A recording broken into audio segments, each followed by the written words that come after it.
నమస్తే, welcome to Magadha news. నేను SS Lakshmi.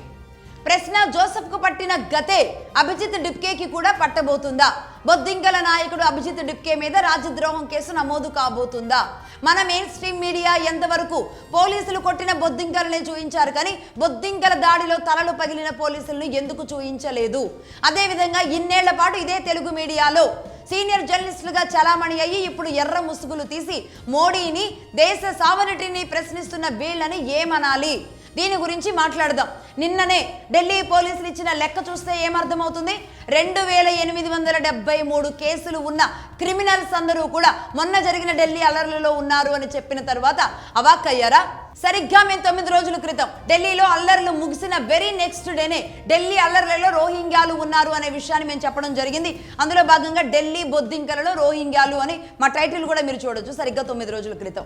అదేవిధంగా సరిగ్గా 8 రోజుల క్రితం డ్రగ్స్ మత్తులో ఢిల్లీ కాక్రోచ్లు ఉన్నాయని చెప్పామా లేదా? అంటే డ్రగ్స్ తీసుకున్న వాళ్ళని అక్కడ మా కెమెరాలే, మగధా న్యూస్ కెమెరా గ్రౌండ్ రిపోర్ట్లో భాగంగానే అది మా విజువల్సే మీరు చూడొచ్చు. అక్కడ ఎవరెవరు కర్రలు తీసుకొని కొట్టడానికి సిద్ధమవుతూ ఉన్నారు.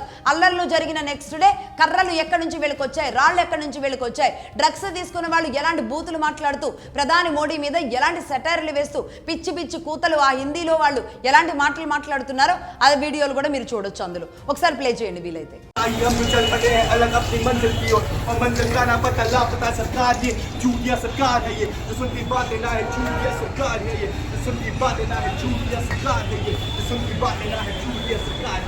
రైట్, ఇక అలాగే 7 రోజుల క్రితం మేమేం చెప్పాను చూడండి. ప్రధాని మోడీని ఎలాంటి బూతులు తిడుతున్నారు అనే విషయాన్ని, ఎవరెవరు ఎలాంటి పచ్చి బూతులు తిడుతున్నారు, ఎంత దరిద్రమైన బూతులు మాట్లాడుతున్నారు, ఆడపిల్లలా వీళ్ళు అని చెప్పేసి ఆ రోజు కూడా చూపించాం. ఒకసారి వీలైతే మళ్ళీ ఒకసారి చూడండి. అది भगवान राम मंदिर और whatever the fuck इसमें, but it's just people don't know कि politics. कब हुआ था पेपर लीक? अभी कुछ दिन पहले। कहाँ पर? नीट का फुल फॉर्म क्या? मैं वहाँ तक नहीं पढ़ा हूँ। इस लौड़े के नीचे से निकल जाओ भोसड़ी के, और जो वो घुसा हुआ है मेलोडी की चूत के अंदर निकल जाओ उसके बाहर से बहन कि भैया हमारे पैड में भी अब तो ऐसी लीक लॉक टेक्नोलॉजी आ गई है, तो थोड़ा आप भी सिस्टम पर ध्यान दें और आप भी चीजों. ఇది ఈ మాట్లాడుతున్న భాష ఏంటది? వాళ్ళంతా ఆ చూపిస్తున్న బొమ్మలు ఏంటి? వీళ్ళు ఆడపిల్లల ఒకవేళ ఆందోళన చేయడం అంటే విద్యార్థులు, అది కూడా మహిళా విద్యార్థులు చేసే ఆందోళనలు ఇంత దరిద్రంగా ఉంటాయా? ఈ దేశంలో మహిళలు ఆందోళన చేయలేదా? ఆడపిల్లలు విద్యార్థులు ఆందోళన చేయలేదా? ఈ విధంగానే జరిగాయా? ఇప్పుడు ఏంటి బరితెగింపుతనం? దేశ ప్రధానిని వయసుకు కూడా రెస్పెక్ట్ ఇవ్వకుండా ఒక దేశ ప్రధానిని ఇష్టం వచ్చినట్టు మాట్లాడడం, రామ మందిరాన్ని బూతులు తిట్టడం, అసలు సభ్య సమాజం ఏమనుకుంటుందో ఈ వీడియో బయటకు వెళితే అని కనీసం కొంతైనా సరే తల్లిదండ్రులు ఇంట్లో కొడతారేమో, తిడతారేమో, చుట్టుపక్కల వాళ్ళు నన్ను అసహించుకుంటారేమో అని భయం బెరుకు లేకుండా ఇష్టం వచ్చినట్టుగా చెలరేగి ఆ నోటికి పని చెప్పిన వాళ్ళ ఆడపిల్లల. ఇక అలాగే ఈ వీడియో చూడండి. ఇందులో 3 రోజుల క్రితం చెప్పిన వీడియోలో 12 అంశాలు తీసుకొచ్చాం. ఈ అల్లర్ల వెనుక ఎవరున్నారు అని చెప్పడానికి 12 విషయాలు. ఉగ్రవాదులు ఎవరు, రోహింగ్యాలు ఎవరు, క్రిమినల్ కేసులు ఉన్న వాళ్ళు ఎవరున్నారు, దొమ్మీలు దొంగతనాలు చేసిన వాళ్ళు ఎవరున్నారు, చైన్ స్నాచింగ్ల వాళ్ళు ఎంతమంది ఉన్నారు, అసలు యూకేలోని ప్రధాన నివాసం 10 డౌనింగ్ స్ట్రీట్ దగ్గర నుంచి భారతదేశ ఢిల్లీలో ఉన్న ప్రధాన నివాసం 10 రేస్ కోర్స్ రోడ్డు దాకా కూడా లింకులు ఏంటి, అసలు యూకేలో ఉన్న పాకిస్తాన్ ఎంబసీలో ఈ కుట్రకి ఎలా బీజం పడింది, ఎవరెవరు ఖలిస్తాన్ ఉగ్రవాదులు ఎంతమంది ఉన్నారు, అసలు వీళ్ళు తిన్న ఆహారానికి బిల్లు 9 కోట్ల రూపాయలు, ఇలాంటి పచ్చి నిజాలన్నీ కూడా మగధా న్యూస్ చెప్పడం జరిగింది. ఇలాంటి వాళ్ళు 700 మంది ఉన్నారు. పన్ను ఇచ్చిన డబ్బుతోనే ఇక్కడ ఈ కార్యక్రమాలు, ఈ ట్రాన్స్పోర్టేషన్ కి వీటన్నింటికి కూడా ఖర్చు పెట్టినట్టుగా తెలుస్తుంది. ఇది మామూలు విద్యార్థులు ఇంకొకళ్ళు చేసిన పని కాదు. ఈ కజిన్ కి ఖలిస్తాన్ ఉగ్రవాద మూకలతో సంబంధాలున్నాయి. కెనడాలో 2300 మంది దేశ వ్యతిరేక శక్తుల్ని, దేనికైనా తెగబడేలాంటి వాళ్ళని ఇందులో చొప్పించారు అనేది తెలుస్తోంది. ఆ కెమెరాల్లో వాళ్ళ కళ్ళని ఐడెంటిఫై చేస్తూ ఈ లింక్స్ ఎక్కడున్నాయని తీస్తారు.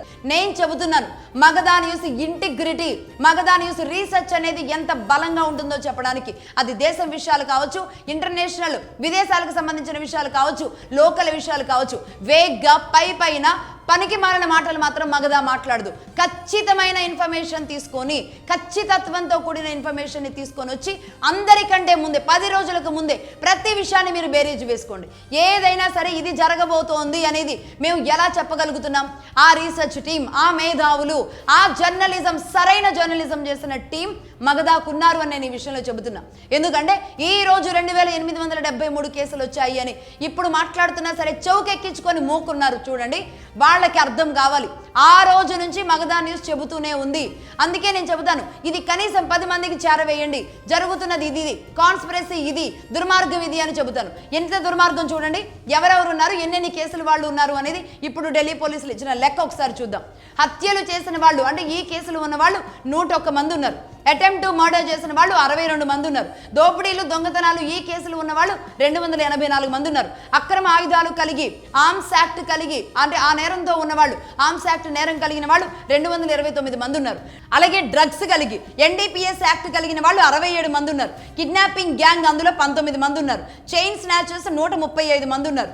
పోక్సో కేసు నమోదైన వాళ్ళు 6 ఉన్నారు. రేప్ కేసు నమోదైన వాళ్ళు 60 మంది ఉన్నారు.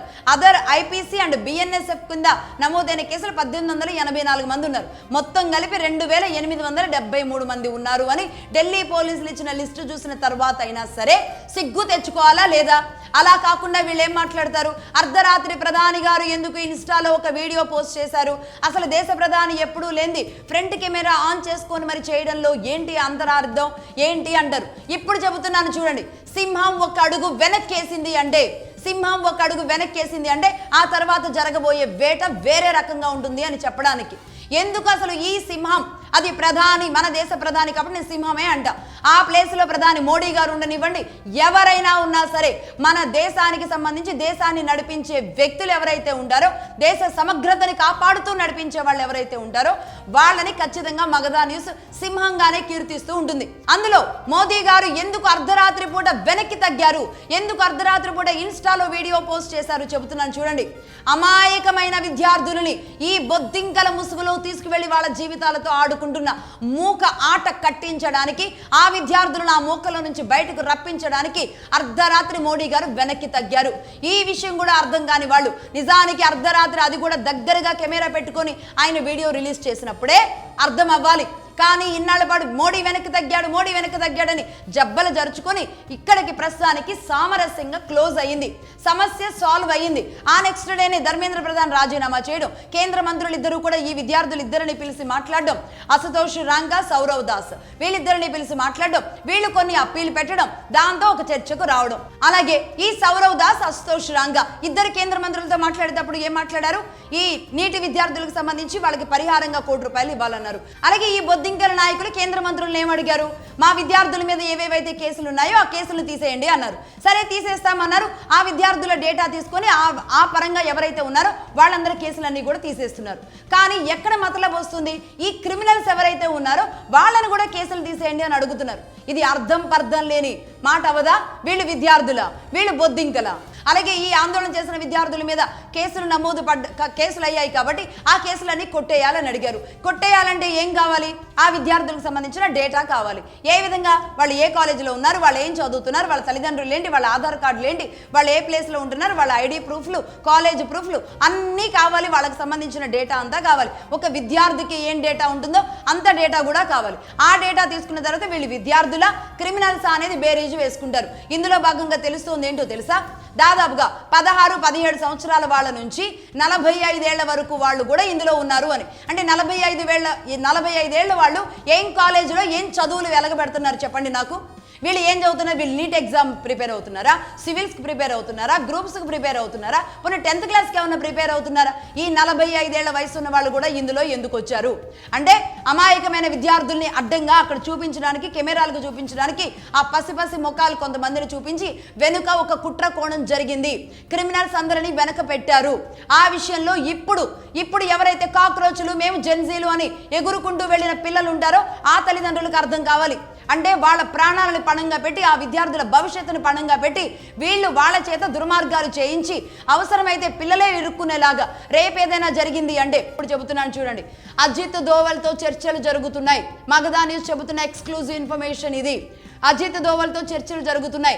ఎవరెవరు ఇందులో కుట్రపూరితంగా చేశారో వాళ్ళందరి లెక్కలు బయటకు తీస్తున్నారు. ఖచ్చితంగా రాజద్రోహం కేసులు ఎంతమంది మీద నమోదు అవ్వబోతున్నాయో సరిగ్గా 2-3 రోజుల్లోనే తెలిసే అవకాశాలు ఉన్నాయి. రాసి పెట్టుకోండి, సరిగ్గా 2-3 రోజుల్లో తెలుస్తాయి.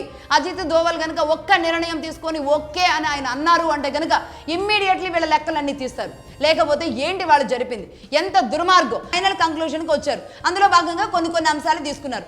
అందులో విద్యార్థుల మీద పెట్టిన కేసులు ఏవైతే ఏవైతే ఉన్నాయో అవి తీయమన్నారు. సరే తీయాలి అంటే కనుక వాళ్ళ డేటా ఇవ్వాలి, ఇవ్వడానికి సిద్ధమవుతున్నారు. ఆ డేటా తీసుకొని విద్యార్థులు అన్న వాళ్ళందరినీ కూడా ఈ కేసుల నుంచి కొట్టేస్తున్నారు. కానీ ఇక్కడ క్రిమినల్సే బయటకు వస్తున్నారు. ఆ లెక్క క్రమంలోనే వీళ్ళందరూ క్రిమినల్స్ అని తేలింది. ఇప్పుడు వీళ్ళు ఏమంటారు, ఈ బొద్దింక నాయకులు ఈ క్రిమినల్స్ ను కూడా బయటకు తీయాల్సిందే అంటారు. అది ఎలా సాధ్యం అవుద్ది? ఒక్కొక్కడి మీద ఇన్ని కేసులు ఉన్నవాడు వీడు దొమ్మీలు, దొంగతనాలు, అల్లర్లు చేసిన వెధవలందరినీ తీసుకొచ్చి విద్యార్థుల మూకలో పెట్టి విద్యార్థులతో పాటు వాళ్ళను కూడా బయట వేయాలి అంటే ఎలా సాధ్యం అవుద్ది? మొత్తం లెక్కలు తీయాలా వద్దా? అంటే వీళ్ళని ఎవరు రెచ్చగొట్టారు, ఎవరు అక్కడికి వెళ్ళమన్నారు, అన్ని లెక్కలు రావాల్సిన అవసరం ఉంది. ముఖ్యంగా ఈ తెలుగు నేల మీద నుంచి ఎవరెవరు మద్దతు ఇచ్చారు, ఏ ముసుగులు ధరించి ఎవరెవరు మద్దతు ఇచ్చారు, ఏ పార్టీ నాయకులు వెనకుండి దీన్ని నడిపించారు. ఈ కాక్రోచ్ జనతా పార్టీ సిజేపీ మొత్తం దేశమంతా మారుమోగిపోతే గనక దాని తోకను పట్టుకొని దాని ఈకను పట్టుకొని ఎదుగుదాము అని ఎదురు చూస్తున్న కొన్ని పార్టీలు దీని వెనుక ఉన్నాయి అన్న నిజాలు ఇప్పుడు బయటకు వస్తున్నాయి. అతి త్వరలో ఆ విషయాలు కూడా మగధా న్యూస్ బయట పెడుతుంది. సరే, ఇది ఇలా ఉంటే నేను ఇప్పుడు అడుగుతున్నా, కొంతమంది అర్ధరాత్రి మోడీ వీడియో రిలీజ్ చేశారు, అసలు ప్రధాని లాగానే అనిపించలేదని మాట్లాడిన కొంతమంది సోకాల్డ్ బ్యాచ్ ఉన్నారు కదా, వాళ్ళకి చెబుతున్నాను వినండి. అంటే భావ స్వేచ్ఛ, విద్యార్థులకి మాట్లాడే హక్కు లేదా అంటే ఇన్నేళ్ల పాటు ఈ తెలుగు నేల మీద ఇదే జర్నలిస్టుల ముసుగులో ఇదే విషాన్ని కక్కి ఈ ప్రాంతాలని సర్వనాశనం చేసిన వాళ్ళకే నేను చెబుతున్నా. అలాగే 19(1)(a ఇది మాత్రమే చట్టం, ఇది మాత్రమే నిరసన చెప్పడానికి రాజ్యాంగం కల్పించిన హక్కు అని ఈ ఆర్టికల్ 19(1)(a మాత్రమే అడ్డం పెట్టి వాడుతున్న వాళ్ళకి నేను ఇప్పుడు చెబుతున్నా, కేవలం అక్కడి వరకే మీరు ఆగుతున్నారు. 19(1)(a ఏం చెప్పింది? నిరసన తెలియజేసే హక్కుని కొన్ని రూపాలలో అంటే మాటల రూపాల్లో తెలియజేయొచ్చు అంది, రాతల రూపాల్లో తెలియజేయొచ్చు అంది, పాంప్లెంట్స్ గా తెలియజేయొచ్చు అంది. అంటే అది కూడా శాంతియుతంగానే ఉండాలి అనేది 19(1)(a చెప్పింది. కానీ ఎక్కడా కూడా ఇష్టం వచ్చినట్టు బూతులు మాట్లాడాలి, దేశ ప్రధాని తిట్టాలి అని ఎక్కడా కూడా లేదు. కానీ వీళ్ళు ఎక్కడి వరకు ఏం చెబుతారు? 19(1)(a ఆర్టికల్ 19(1)(a రాజ్యాంగం కల్పించిన ఈ నిరసన హక్కులు అని చెప్పేసి ఇష్టం వచ్చిన నిరసనలు చేసుకుంటానిక హక్కులు ఇచ్చింది. నేను చెబుతాను చూడండి, మీరంతా 19(1)(a ఆర్టికల్ దగ్గర ఆగారు కదా, ఆర్టికల్ 19(1)(b ఉంది, ఆర్టికల్ 19(2) ఉంది, ఆర్టికల్ 19(3) ఉంది. ఆ మూడు కూడా ఏం చెబుతున్నాయో జాగ్రత్తగా వినండి. 19(1)(b ఏం చెబుతుంది అంటే ఆయుధాలు లేకుండా సమావేశాలు జరగాలి, నిరసన కేవలం శాంతియుతంగా మాత్రమే ఉండాలి, అప్పుడు అది 19 వరకు మాత్రమే వర్తిస్తుంది. హింసాత్మకంగా అది మారిందంటే గనక రాజ్యాంగ రక్షణ రద్దు అవుతుంది. ఎవరైతే ఈ నిరసన తెలియజేయడానికి వెళ్ళారో వాళ్ళకి రాజ్యాంగ రక్షణ రద్దు అవుతుంది. అంటే వీళ్ళని తీసుకెళ్లి లోపల పడేయొచ్చు అని చెప్పేశారు డైరెక్ట్ గా. వీళ్ళని కాపాడడానికి ఇంకే చట్టాలు పనిచేయకూడదు. ఎప్పుడైతే హింసాత్మకంగా మారింది అంటే గనక ఈ నిరసన కాస్త హింసాత్మకంగా మారితే మరి ఇదంతా హింసాత్మకంగా మారిన సంఘటన కాదా? ఎంతమందిని లోపలయ్యాలి? ఇది 19(1)(b. అలాగే 19(2) ఏం చెబుతుంది? 8 కఠినమైన కారణాలను చెబుతుంది. దేశ సార్వభౌమాధికారం, సమగ్రత, అదేవిధంగా దేశం ముక్కలయ్యేలాగా, దేశ విభజనని ప్రోత్సహించేలాగా నిరసన ఉంది అంటే గనక దానిని ఎట్టి పరిస్థితుల్లో ఆక్షేపించకూడదు అని ఉంది. దేశ భద్రత, సెక్యూరిటీ ఆఫ్ ద స్టేట్, నిరసనల వల్ల దేశ అంతర్గత భద్రత, బాహ్య భద్రత, దీనికి ఎక్కడైనా ముప్పు వాటిల్లినా సరే ఎట్టి పరిస్థితుల్లో ఉపేక్షించకూడదు అని ఉంది. అదేవిధంగా ప్రజాశాంతి అంటే కంటెంట్ ఆఫ్ కోర్టు, ఈ సందర్భాలలో న్యాయ వ్యవస్థలని, న్యాయస్థానాలని దూషిస్తున్నా, న్యాయస్థానాలని ఏమైనా అనరాని మాటలు అన్నా సరే ఎట్టి పరిస్థితుల్లో ఊరుకోకూడదు. కంటెంప్ట్ ఆఫ్ కోర్టు ఈ నిరసనల్లో ఎట్టి పరిస్థితుల్లో జరగకూడదు. అలాగే స్నేహబంధంగా మిత్ర దేశాలుగా ఉన్న దేశాలు ఏవైతే ఉంటాయో ఆ దేశాలని దూషించకూడదు. ఆ దేశాలు ఉన్న ఎంబసీల దగ్గరికి వెళ్ళి ఇష్టం వచ్చినట్టుగా వెకిలి చేష్టలు, కోతి చేష్టలు చేయకూడదు. కానీ మొన్న జరిగిందంతా అదే. ఆ ఎంబసీల దగ్గరికి వెళ్ళి చాణక్యపురిలో అల్లర్లు చేసిన మోకే వీళ్ళందరూ. ఇక అదే విధంగా చట్ట విరుద్ధాలను ప్రేరేపించకూడదు. చట్ట విరుద్ధంగా ఉన్న కార్యక్రమాలు ఏంటి? అక్కడ ఆయుధాలు, కర్రలు, రాళ్ళు ఇవన్నీ తీసుకొచ్చి కొట్టేలాగా చేయకూడదు. ఆఖరికి అక్కడ డ్రగ్స్ కూడా తీసుకుంటే మరి ఇది చట్ట విరుద్ధం అవ్వదా? అది నిరసన అవుతుందా? ఇష్టం వచ్చినట్టుగా అక్కడ రోడ్లెమ్మడ పడి ఢిల్లీలో కూర్చొని డ్రగ్స్ తీసుకొని పిచ్చి పిచ్చిగా మాట్లాడిన మాటలు మీరు విన్నారుగా. ఇది మరి చట్ట విరుద్ధం అవుతుంది. ఇలాంటిది ఏం జరిగినా సరే ఉపేక్షించకూడదు అని 19(2) చెబుతుంది. అలాగే 19(3) ఏం చెబుతుందో కూడా తెలుసుకోవాలి. ప్రజలు గుంపులుగా చేరి ధర్నాలు చేయడం, ర్యాలీలు చేయడం, రాస్తారోకోలు చేయడం అలాంటివి జరిగినప్పుడు ఖచ్చితంగా ఆంక్షలు విధించడానికి ప్రభుత్వానికి పవర్ఫుల్ హక్కులు ఉంటాయి, పూర్తి స్థాయి హక్కులు ఉంటాయి. అంతేగాని మీరు ఇష్టం వచ్చిన చోట ర్యాలీలు చేసుకోండి, రాస్తారోకోలు చేసుకోండి, ఆందోళన చేసుకోండి అని ఒక టైం లైన్, ఒక ప్లేస్ లైన్ లేకుండా ఇవ్వరు. ఏ పరిధిలో చేసుకోవాలి, ఎంతవరకు చేసుకోవాలి, ఏ టైం వరకు చేసుకోవాలి అనేది పూర్తిగా ఉంటుంది. చట్టపరంగా వీళ్ళు ఒక టైం పీరియడ్ తీసుకొని దాని పర్మిషన్స్ తీసుకొని వెళ్ళాలి. అలా కాదు, ఆ టైం క్రాస్ లిమిట్ జరిగింది, ప్లేస్ క్రాస్ లిమిట్ జరిగింది అంటే కనుక ఇమ్మీడియట్లీ యాక్షన్ తీసుకోవచ్చు. ప్రభుత్వాలు ఇమ్మీడియట్లీ యాక్షన్ తీసుకోవచ్చు. అంటే చెయ్యి దాటిపోతుంది అనుకున్నప్పుడు ప్రభుత్వం దగ్గర పవర్ఫుల్ రైట్స్ ఉంటాయి. ఆ రైట్స్ ఏంటి? ఫైర్ ఓపెన్ చేస్తారు. ఫైర్ ఓపెన్ చేశారు అంటే ఏం జరుగుతుంది? కాల్పులు జరుగుతుంది. నిజానికి అది ఆశించే కదా వీళ్ళంతా అక్కడ దాకా వెళ్ళింది. కనీసం 4-5 విద్యార్థులన్నా చచ్చిపోవాలనుకున్నారు, కానీ అది జరగనివ్వలేదు. మోడీ గారు అది జరగనీయకుండా ఒక్కరి ప్రాణాలు కూడా పోనివ్వకుండా అందరినీ జాగ్రత్తగా విద్యార్థుల్ని ఇంటికి పంపించారు. విద్యార్థులతో పాటు ఈ క్రిమినల్స్ కూడా ఇంటికి పోయారు. ఇప్పుడు వీళ్ళ లెక్క తీసుకొచ్చి ఒక్కొక్కళ్ళని పట్టుకురావాలన్నమాట.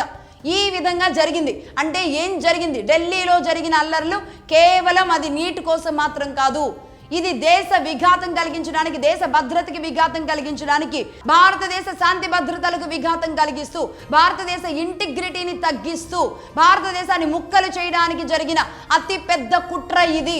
దీనిని మరి ఎలా ఊరుకోవాలి, ఎలా ఉపేక్షించాలి? విద్యార్థులను అడ్డం పెట్టి జరిగిన దీనిని ఎవరైనా సరే ఇప్పుడు చెప్పండి, నేను అడుగుతున్నా. తెలుగు నేల నుంచి ఇది నేషన్ కోసం, దేశం కోసం ప్రతి ఒక్కరు కూడా ఎవరెవరైతే ఈ కార్యక్రమాలకి పాల్పడతారో ఇలాంటి వాళ్ళ మీద రాజద్రోహం పెట్టాలా లేదా? ఆ మధ్య ఇదే జోసెఫ్ ఇష్టం వచ్చినట్టుగా మాట్లాడినప్పుడు మగధా న్యూస్ ఇదే విధంగా స్పందించింది. రాజద్రోహం పెట్టాల్సిందే అన్నాం. ఈ రోజు కూడా మగధా న్యూస్ అడుగుతుంది, ప్రతి ఒక్కరు కూడా మాతో గొంతు కలుపుతారు అనుకుంటున్నా. రాజద్రోహం పెట్టాల్సిందే. ఇన్నాళ్ల పాటు ఈ ఆందోళనలు, ఈ ముసుగులతో ఇక్కడున్న సీనియర్ సో కాల్డ్ చెప్పిన మాటలు విని ఈ తెలుగు రాష్ట్రాలు కూడా సర్వనాశనం అయ్యాయి ఇన్నాళ్ల పాటు. ఇలాంటి వాళ్ళనే పెంచి పోషించాయి. ఈ రోజు ఇక్కడ హేతువాదులు కుప్పలు తెప్పలుగా తయారై ఉన్నారన్నమాట ఈ 2 తెలుగు రాష్ట్రాల్లో. ఎందుకు అంటే ఇదే కారణం. ఈ చైన్ లింక్ అంతా వాళ్ళకే కనెక్ట్ అయి ఉంటుంది. నేను ఇప్పుడు చెబుతున్నాను, వీళ్ళ మీద దేశద్రోహం కేసు పెట్టాల్సిందే. అజిత్ దోవల్ గనక అని ఒక్క మాట అన్నారు అంటే సరిగ్గా 2-3 రోజుల్లో ఈ లెక్కలన్నీ తేలే అవకాశాలు ఉన్నాయి. దానికి సంబంధించిన విషయాలు కూడా మళ్ళీ నేనే చెబుతాను. That's all for now.